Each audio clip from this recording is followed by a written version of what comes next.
नमस्कार मंडळी, लक्ष्मीच्या पावलांनी ही मालिका आता एकदम 6 महिन्यांनी पुढे दाखवण्यात आलेली आहे। या मालिकेमध्ये खूपच मोठा ट्विस्ट आलेला आहे।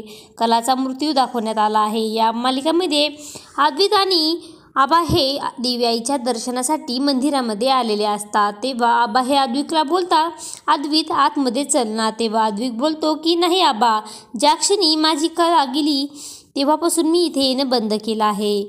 असं बोलून आबा हे निघून जातात। तेव्हा त्याच मंदिरामध्ये सुकन्या देखील दर्शनासाठी आलेली असते। सुकन्या ही देवीआईला बोलत असते की ज्यांनी मला हे हृदय दिलं आहे त्यांना मला लवकरात लवकर त्यांच्या कुटुंबाला भेटायचं आहे आणि त्यांचे आभार मानायचे आहेत। असं गडबडीत सुकन्या ही तिथून निघत असते। तेव्हा तिची आणि अद्विकची धडक होते आणि अद्विकला पाहून सुकन्याचे हार्टबीट वाढलेले असतात आणि अद्विक देखील सुकन्याकडे खूपच प्रेमाने पाहू लागत असतो। आता असा काही ट्विस्ट आपल्याला यापुढे पाहायला मिळणार आहे। अशाच मालिकेचे नवनवीन अपडेट पाहण्यासाठी आपल्या चॅनलला लाईक करा, शेअर करा आणि सबस्क्राईब करायला विसरू नका। धन्यवाद।